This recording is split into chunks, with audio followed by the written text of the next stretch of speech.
Okay. All right, Buck Realty Week 2 in 3, 2, 1. Welcome back into the Zebra Sports Network. Kickoff upcoming here between Grandview and Salado. But first, as we do each and every week, courtesy of our friends at Buck Realty, we visit with head coach Ryan Ebner.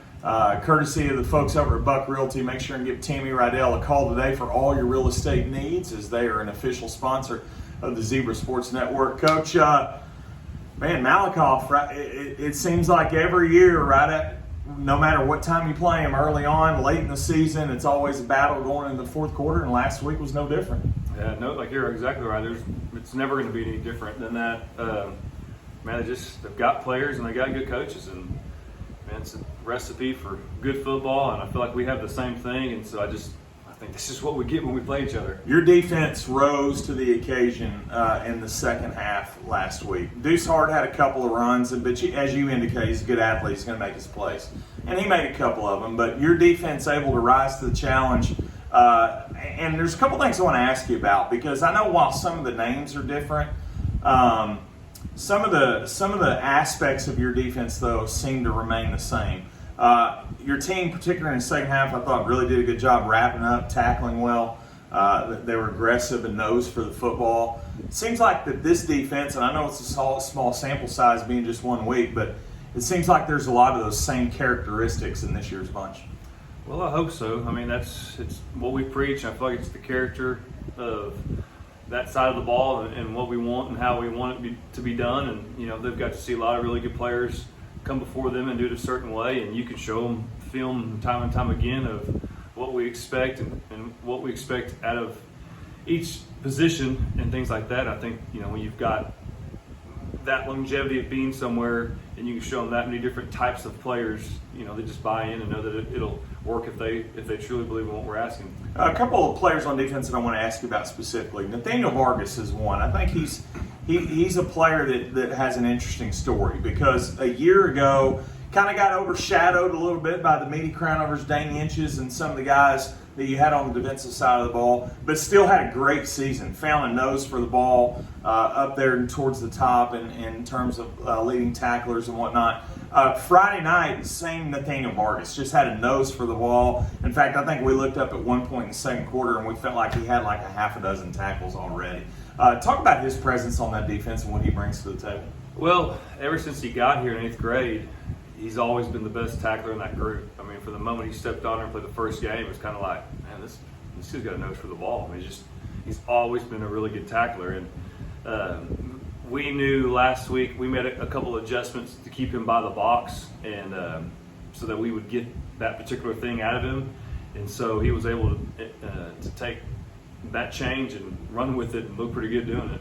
The other player I want to ask you about is one that you actually alluded to on this very show a week ago, and that's Aiden Kiever. When I asked you about him, you talked about his physical presence, about how he came in to the summer ready, that he was a man, and he showed that and then some. Talk about his work up front and just how good he can be this season. Yeah, I got that one right, didn't I? You did. You nailed that one. Yeah.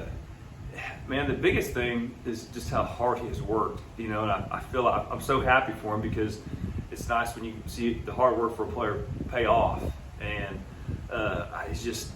he's a man-child up there, he plays with intensity, and he's a matchup problem, and I mean, he just never gives up. He's got a motor, and that was one of the things we talked about when he was a sophomore, really putting that part of his game together. And man, I was telling him in film the next morning, I said, there's a couple times I see somebody get hit, and I was just like, my God, who was that? It's always number 54 getting up. Mm-hmm. Last question I want to ask you about Malakoff. It seemed like last week that your staff and Coach Driscoll's staff, it was almost like a chess match in the middle of a football game. For example, two pretty good number 13s on the field that kind of took each other out.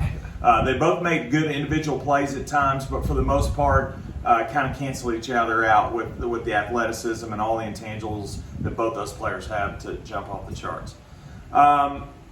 You guys went to Bryson Davis at quarterback in the second half, and he was fantastic. But the thing that I see, and correct me if I'm wrong, I feel like your staff is very good making in-game adjustments, and you had to make a few of those last Friday night, but it just seems like you hit a home run with every one you made on both sides of the football. That chess match example, is that kind of felt like how, do you feel like that's kind of how it went during the game? Yeah, I feel like we do the adjustments every game, but I feel like there's certain games when they have a certain type of player and players that can do adjustments and are good football players and such like that. And I think there's also, then you match that with a good coach, you know what's going on. Mm-hmm. You feel it, you see it, you make an adjustment and you're just waiting for them. You kind of have an idea what to look for, bam, you see it, it's fixing to happen. Then you're always trying to place one step ahead and you're just waiting for them to make that move. And it's always been that way. Yeah. And that's what makes the games so nerve-wracking leading into it, but so fun while you're doing it. And when you can look back and go, these are just things that happen. I felt like we're always going to do those particular things that kids relish. You go into a game and when they know they're playing a good team, which we think we are, you're not going to get the same team that you see on film per se. There's going to be some of the things that they do every single week, but there's going to be you're getting some wrinkles, and it's just you have to wait to see them and then figure them out as you go, adjust them. Let's talk about Salado this week and talking about adjusting. Your team, particularly on defense, is going to have to make another huge adjustment this week. You're going to get a different look on offense. They're going to pound the rock, try to run it from all angles. Talk about the problem, not problems, but talk about the adjustments you have to make from a strategic standpoint in such a short period of time to get ready for such a unique offense. Well, you first make the adjustments of how you're going to line up and the bodies you're going to use, and they pose a problem with a pack of 11 guys in there, so you're going to have to do some different things with different people. But with that comes a lot of excitement because sometimes those guys are necessarily always starters, and so they're getting an opportunity to start, so they're fired up, and you're fired up for them, and so there's excitement with that. And then it's just showing them the little adjustments, and some of it's easy, some of it's difficult, and you pinpoint on those things. It's just like facing a good team. You get frustrated with some things, and you're fired up to have a little bit of a change in another standpoint, and it makes you, when you get to the next week and it's back to kind of normal, you feel more comfortable with it. I think that it's one of those things you just have to do when you're facing good teams throughout the state. You've got to give yourself different looks so that you're ready whenever you face whatever team comes in the playoffs. Is that part of your mindset? Because I know that you're a guy that, particularly in the non-district schedule, you'll play anybody. You want to face the very best every week. You don't want layups in your non-district schedule. Does part of that play into that in terms of trying to get your team? I know you use that concept of 1% better every day. Is that more of an ideal situation when you're playing the Malikoffs, the Salados, the Godleys, the Glen Roses of the world? Does that make? I guess what I'm trying to say is that I feel like that would force your team to kind of rise to the occasion. Yes, it tests you, and it tests you in different things. It tests your coaching. It tests you get to see the ability for your players to take in a game plan, remember the game plan, and then take the adjustments in the game when you're facing good teams.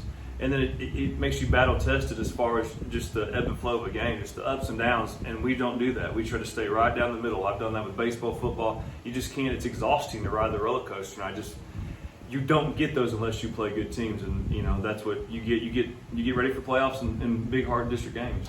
Last question for you as we're visiting here with head coach Ryan Ebner, courtesy of our friends at Buck Realty.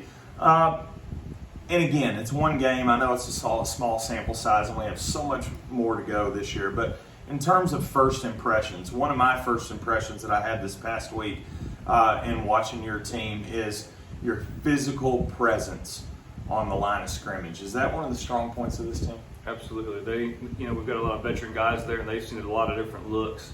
And I thought, when push comes to shove, we were able to lean on those guys just like we talked about last week, and they did exactly what we asked. They've been very well coached with Coach Burlesman and Coach Lillard, and they're a cohesive unit. If we're talking O-line, and then missing the guys graduating the guys we did last year in the D-line, we've got guys stepping into place, and it's just fun to watch those guys get after it and do their work as well. I saw a lot of energy and a lot of effort the whole night, and so It definitely starts up front. I mean, there's no doubt about it. And you look at the state champions throughout the years, and they got hogs up front, and that's no different for us this year. You've got to put really good players there that'll get after it. Now that you have players in starting roles this year, and the first name that jumps out to me is Bryce Basham.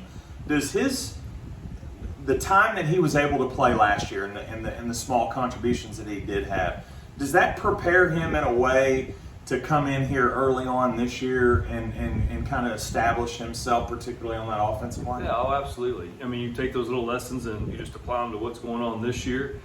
But he's friends with all those guys, and so they've worked long and hard together. I mean, we literally we put our stuff up the week after Malakoff, and we got busy on football in the off season. And so they've been working together for a very, very long time. And for him, he was one of those guys that matured and took those lessons and used them. And, we're seeing the benefits of that. In fact, I think he graded out the best last week as far as all the linemen that played from what Coach Brosman showed me. Real quick question as we go here. You're playing in front of the home crowd tonight. Excited to be at home? Oh, absolutely. It's always when you finally get there and see all the fans there, and just one of my favorite parts is just seeing the young Zebras that are, fixing to be taking these guys' spots, see the excitement in their eyes. It's fun as a coach to see that. Well, it's fun to have these discussions every week, courtesy of our friends at Buck Realty. As always, we appreciate you taking the time for us, and best of luck tonight against Salado. Thank you so much. I appreciate it. That's the head coach, Ryan Ebner. Kickoff when we return right here at Salado and Grandview. Coming up next on ZebraSportsNetwork.com.